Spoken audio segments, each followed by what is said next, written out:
Assalamualaikum warahmatullahi wabarakatuh. Seorang penjaga toko alat tulis yang hidupnya biasa saja, tiba-tiba harus memimpin sebuah perusahaan raksasa. Harta warisan dari kakek yang tak pernah ia kenal memaksanya masuk ke dunia yang penuh intrik dan pengkhianatan. Ia bukan perintis, tapi takdir menuntutnya menjadi pewaris. Mampukah ia bertahan? Aksara bukan pahlawan, ia juga bukan pewaris tahta dari negeri dongeng. Ia adalah pemuda biasa berusia 25 tahun, dengan kehidupan yang sama sekali tidak luar biasa. Rutinitasnya sederhana, teratur, dan bisa ditebak. Pagi hari, ia bangun sebelum matahari terbit, merebus air untuk kopi, lalu berangkat kerja dengan sepeda bututnya. Tujuannya adalah sebuah toko alat tulis kecil yang terletak di sudut jalan, milik Pak Budi, seorang pensiunan guru yang ramah. Aksara bekerja di sana sudah hampir 5 tahun. Ia hafal setiap jenis pulpen, setiap merek pensil warna, dan setiap gramatur kertas yang dijual. Hidup Aksara berputar di antara rak-rak berisi buku tulis, tumpukan kertas HVS, dan aroma tinta yang khas. Ia merasa nyaman dalam kesederhanaan itu. Impiannya pun tak muluk-muluk. Ia hanya berharap suatu hari nanti bisa mengumpulkan cukup uang untuk membuka toko buku kecilnya sendiri. Toko buku yang tenang, di mana ia bisa menghabiskan hari-harinya di antara deretan buku, membaca, dan sesekali menulis cerita pendek yang tersimpan rapi di buku catatan lamanya. Cerita-cerita itu adalah satu-satunya hal yang terasa besar dan penuh makna dalam hidupnya yang kecil. Suatu sore, langit mendung dan gerimis mulai turun. Aksara sedang membereskan rak-rak yang berantakan setelah seharian ramai pengunjung. Tiba-tiba, sebuah mobil hitam mewah berhenti di depan toko. Dari mobil itu, turun seorang pria parubaya mengenakan jas rapi, kacamata berbingkai emas, dan membawa tas kerja dari kulit. Wajahnya serius, memancarkan aura formalitas yang sangat kontras dengan suasana santai di toko Pak Budi. Pria itu masuk dan langsung bertanya, apakah ini tempat bekerja Aksara Anugrah? Aksara, yang sedang menata tumpukan buku, mengangkat kepalanya dengan bingung. Ya, saya sendiri. Ada yang bisa saya bantu, Pak? Pria itu tersenyum tipis. Perkenalkan, nama saya Danu. Saya seorang pengacara. Ada urusan penting yang ingin saya sampaikan. Jantung Aksara berdebar. Ia tidak pernah berurusan dengan pengacara. Pikirannya langsung melayang ke hal-hal buruk. Mungkin ada masalah dengan sepedanya, atau ada tagihan yang belum terbayar. Ia mengantar Pak Danu ke sebuah kursi di sudut toko, tempat biasanya Pak Budi minum teh. Pak Danu membuka tas kerjanya dan mengeluarkan beberapa lembar dokumen. Ini mungkin akan mengejutkanmu, Aksara. Saya mewakili klien saya, Tuan Wira Sanjaya. Nama itu terdengar asing di telinga Aksara. Ia belum pernah mendengarnya. Siapa dia, Pak? Tuan Wira Sanjaya adalah seorang pengusaha properti yang sangat sukses. Beliau baru saja meninggal dunia 2 minggu yang lalu, jelas Pak Danu. Dan yang paling penting, beliau adalah kakek kandungmu. Mendengar itu, Aksara terdiam. Otaknya berusaha memproses informasi yang baru saja ia dengar.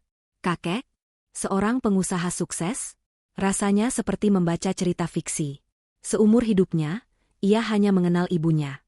Ayahnya meninggal saat ia masih sangat kecil, dan ia tidak pernah tahu apa-apa tentang keluarga ibunya.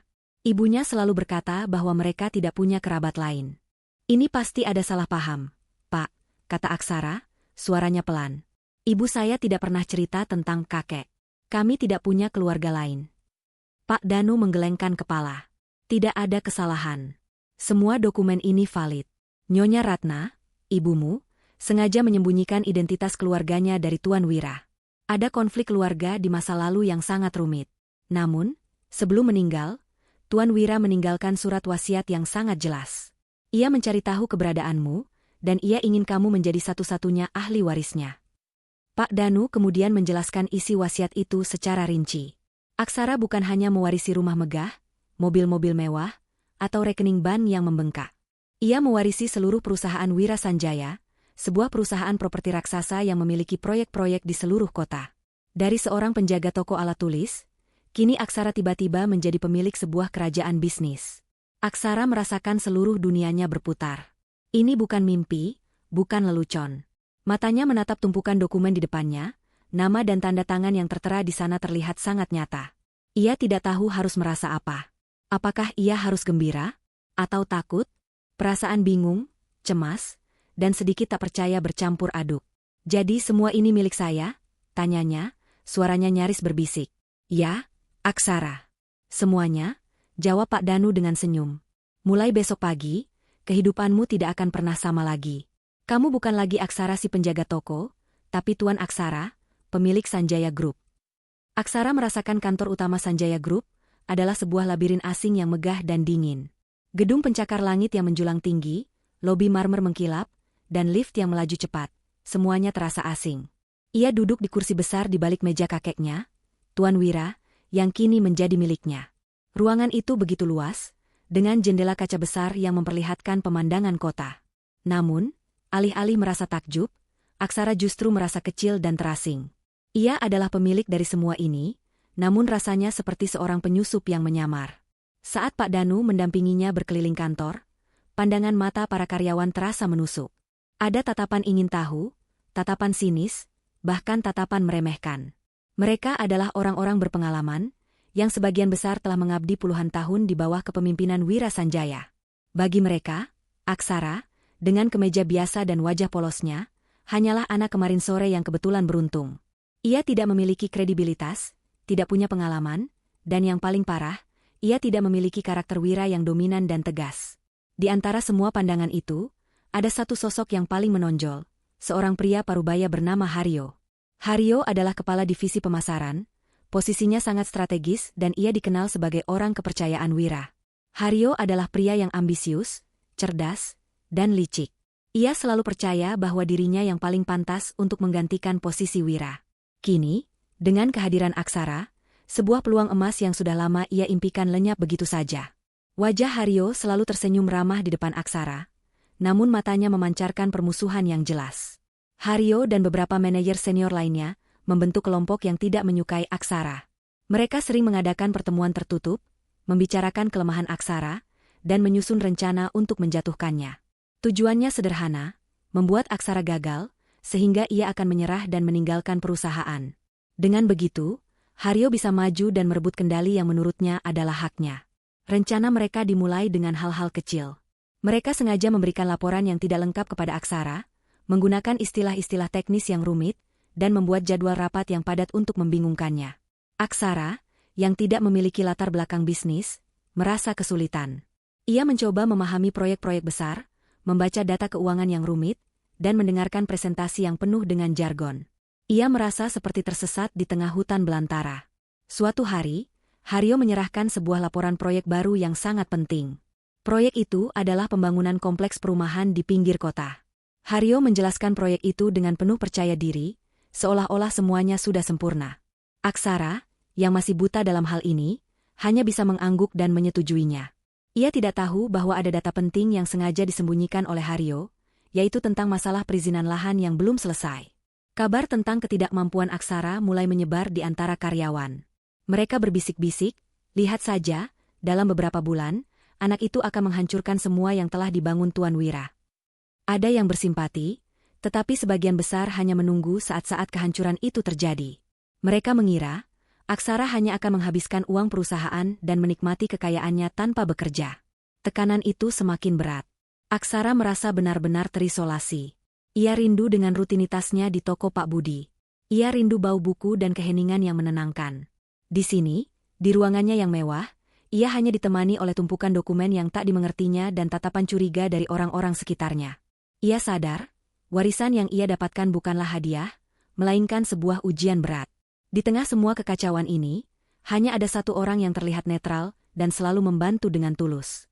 Ia adalah Maya, sekretaris pribadi Wira Sanjaya. Maya adalah wanita parubaya yang tenang dan cerdas. Ia telah bekerja dengan Wira selama 20 tahun dan tahu seluk-beluk perusahaan.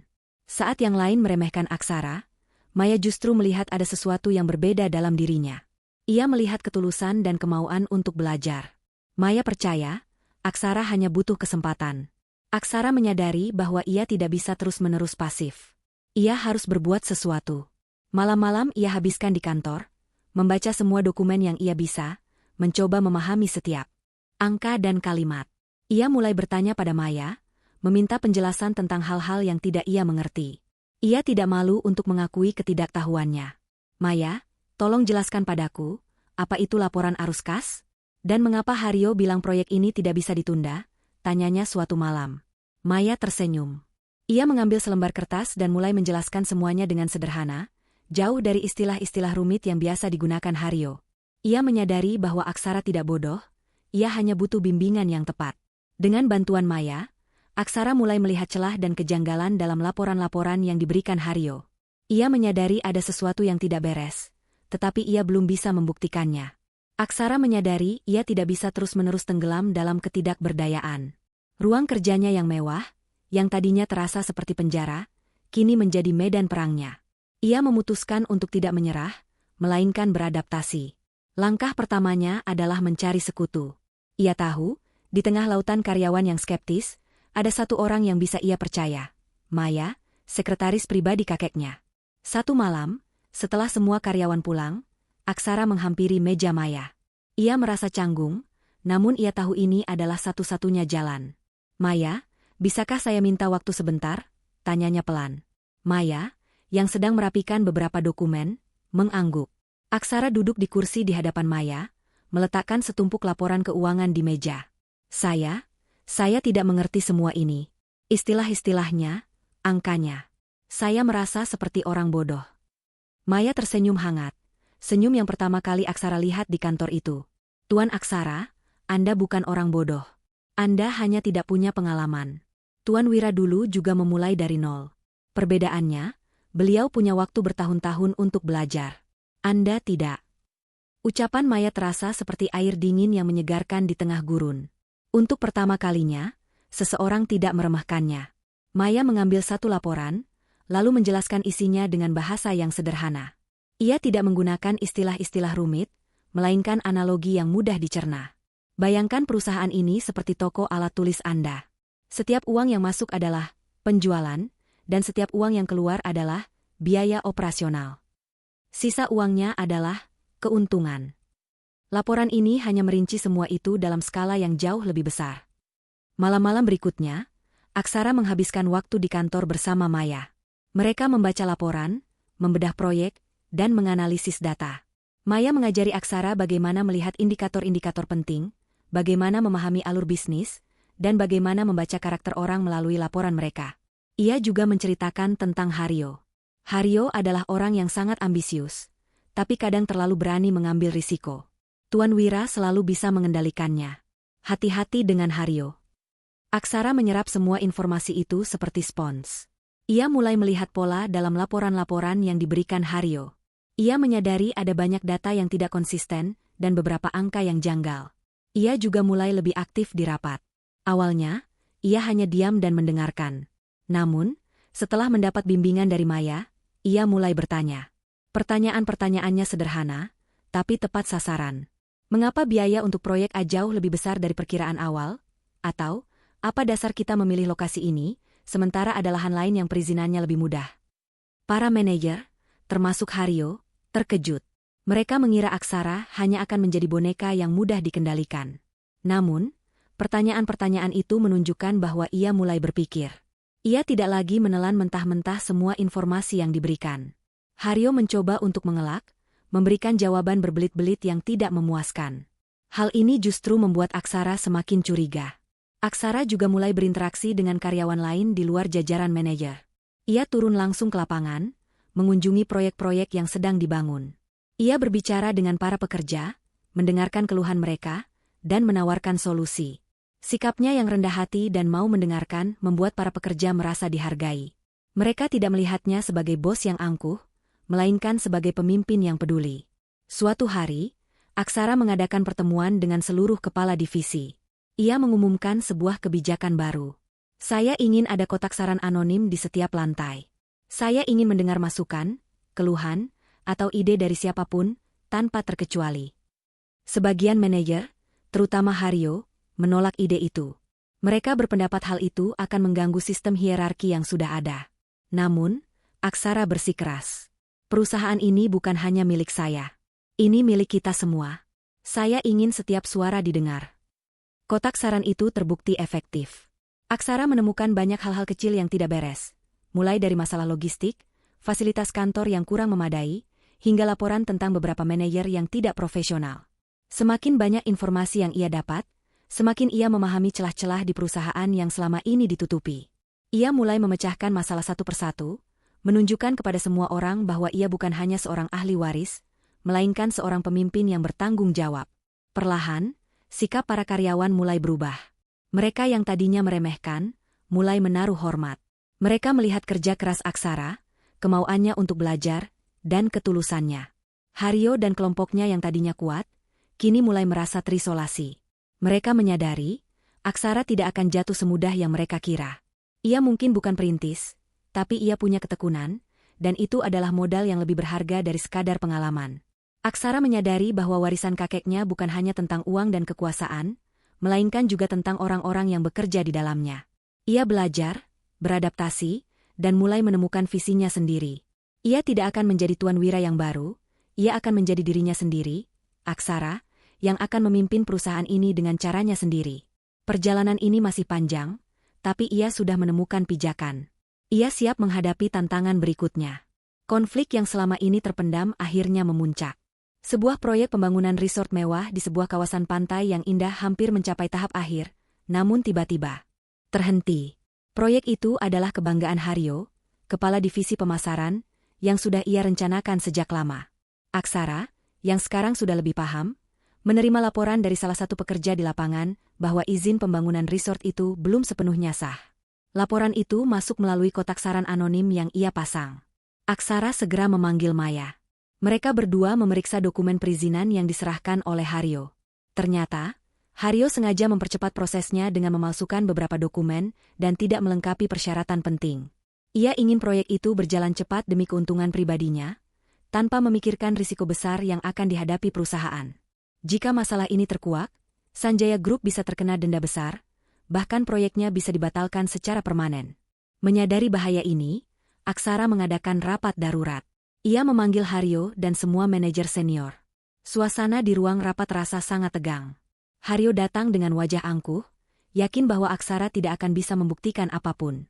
Namun, Aksara tidak lagi pasif. Ia duduk tegak di kursinya, dengan setumpuk dokumen di hadapannya. "Selamat pagi," Aksara memulai dengan suara tenang. "Saya mengundang kalian semua di sini untuk membahas proyek resort di Pantai Nirwana." Haryo langsung memotong, "Ada apa, Tuan Aksara?" "Proyek itu sudah berjalan lancar. Semua sudah sesuai rencana." Aksara tidak terpancing. Ia mengambil napas dalam-dalam. "Saya sudah menerima beberapa laporan yang mengatakan bahwa izin pembangunan kita belum sepenuhnya valid. Apakah itu benar, Pak Haryo?" Wajah Haryo mendadak pucat. Ia mencoba mengelak. "Itu tidak benar, Tuan Aksara. Laporan-laporan itu pasti hanya gosip dari karyawan yang tidak bertanggung jawab." "Saya rasa bukan begitu," ujar Aksara, lalu ia mengeluarkan salinan dokumen asli perizinan dari dalam map. "Ini adalah dokumen yang saya terima dari kantor perizinan kota. Di sini tertera jelas bahwa ada beberapa persyaratan yang belum terpenuhi. Ada tanda tangan yang dipalsukan. Dan ada beberapa data yang tidak sesuai." Aksara memberikan dokumen-dokumen itu kepada para manajer lain. Mereka membacanya dengan saksama dan saling berpandangan. Ada raut kaget, juga kekecewaan. Haryo yang terpojok berusaha membela diri. "Ini pasti ulah orang lain, Tuan Aksara. Seseorang mencoba menjebak saya." "Hentikan, Pak Haryo," kata Aksara tegas. "Semua bukti mengarah ke Anda. Saya punya rekaman percakapan Anda dengan beberapa pihak yang terlibat dalam pemalsuan dokumen ini. Saya punya saksi. Saya punya semuanya." Aksara telah mengumpulkan bukti-bukti itu diam-diam, dengan bantuan Maya yang cerdas dan teliti. Ruangan itu hening. Haryo tidak bisa mengelak lagi. Ia terdiam, kekalahan terpancar jelas dari matanya. Ia menyadari Aksara bukanlah boneka yang ia kira. Aksara telah berubah. Ia memiliki ketegasan dan keberanian yang tidak pernah ia sangka. Para manajer lain, yang tadinya bersekutu dengan Haryo, kini memalingkan muka. Mereka melihat betapa Aksara, meski minim pengalaman, bisa menjadi pemimpin yang berani mengambil tindakan. "Mengingat semua bukti yang ada," lanjut Aksara, suaranya tetap tenang tapi penuh wibawa. "Saya terpaksa mengambil keputusan. Pak Haryo, Anda diberhentikan dari Sanjaya Group dengan tidak hormat." Haryo berdiri, wajahnya merah padam. Ia menatap Aksara dengan penuh dendam sebelum akhirnya keluar dari ruangan.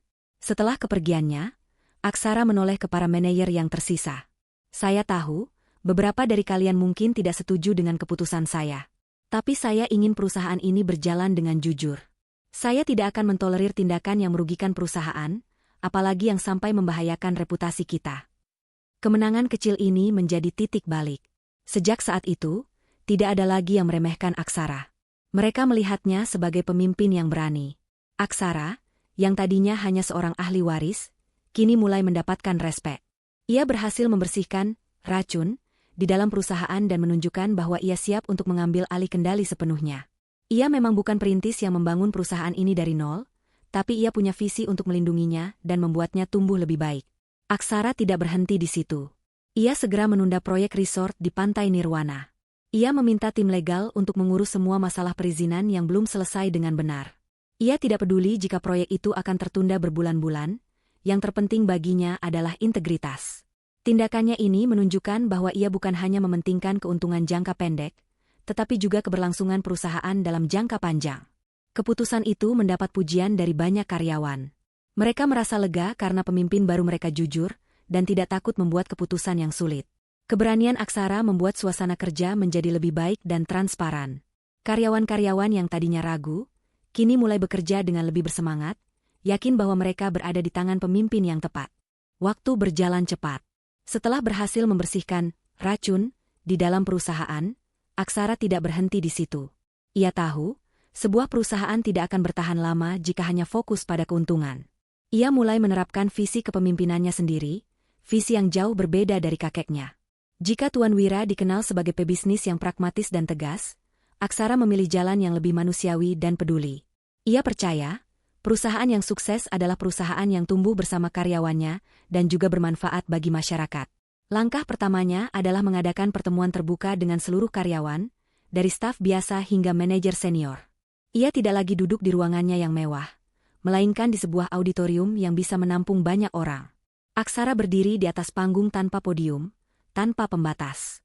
Ia berbicara dengan suara yang tulus. Saya tahu, kita semua telah melewati masa-masa sulit.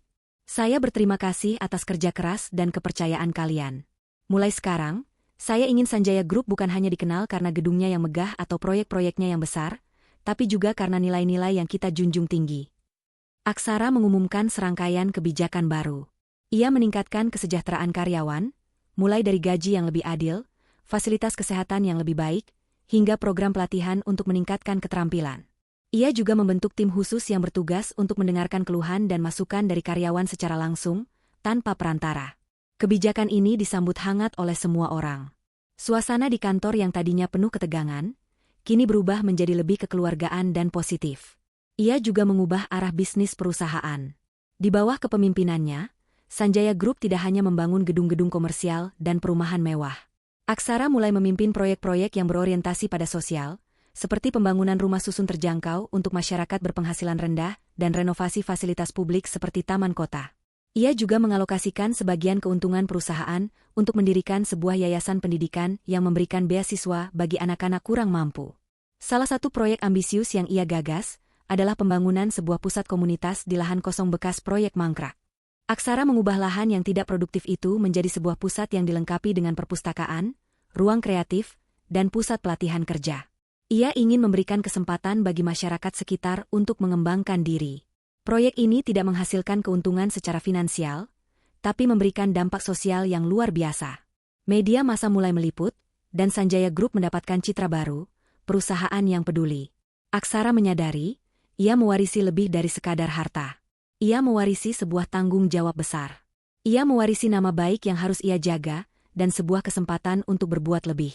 Ia menggunakan kekuasaan dan kekayaan yang ia miliki bukan untuk memperkaya diri, melainkan untuk membuat perubahan positif. Ia sadar, ia tidak bisa mengembalikan masa lalu, ia tidak bisa menjadi Wira Sanjaya yang asli. Namun, ia bisa menjadi Aksara yang baru, yang memimpin dengan hati dan integritas. Suatu sore, Aksara kembali ke toko alat tulis Pak Budi. Toko itu masih sama, dengan aroma khas kertas dan pulpen. Ia melihat Pak Budi yang sudah semakin tua, sedang duduk di kursi kesayangannya. Aksara tersenyum, kenangan masa lalu menyeruak kembali. Ia teringat mimpi kecilnya, membuka toko buku sederhana. Tuan Aksara, sapa Pak Budi, wajahnya berbinar-binar. Sudah lama tidak mampir. Saya dengar perusahaanmu sekarang berkembang pesat, dan kamu banyak membantu orang. Aksara hanya tersenyum. Terima kasih, Pak Budi, saya masih belajar. Ia duduk di samping Pak Budi, lalu menceritakan perjalanannya. Ia bercerita tentang kecanggungannya saat pertama kali masuk kantor, tentang intrik yang ia hadapi, tentang Maya yang membantunya, dan tentang visinya untuk perusahaan. Pak Budi mendengarkan dengan penuh perhatian. Dulu kamu hanya ingin punya toko buku, Aksara. Sekarang, kamu punya ribuan buku di perpustakaan yang kamu bangun. Impianmu tidak hilang, hanya saja menjadi jauh lebih besar. Kata-kata Pak Budi menyentuh hati Aksara. Ia menyadari, memang benar. Ia tidak lagi mengejar impian masa lalunya, tapi ia telah mencapai sesuatu yang jauh lebih besar. Ia telah menemukan makna sejati dari warisan yang ia terima. Warisan itu bukanlah sebuah beban, melainkan sebuah anugerah, sebuah kesempatan untuk memberikan dampak. Aksara membuktikan, seorang ahli waris tidak harus sama dengan perintis.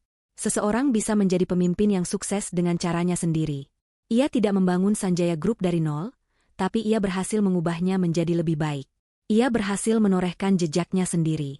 Kisah Aksara adalah bukti bahwa warisan sejati adalah karakter, ketulusan, dan kemauan untuk berbuat baik. Ia mungkin bukan perintis, tapi ia adalah ahli waris yang membawa perusahaan ke arah yang lebih mulia.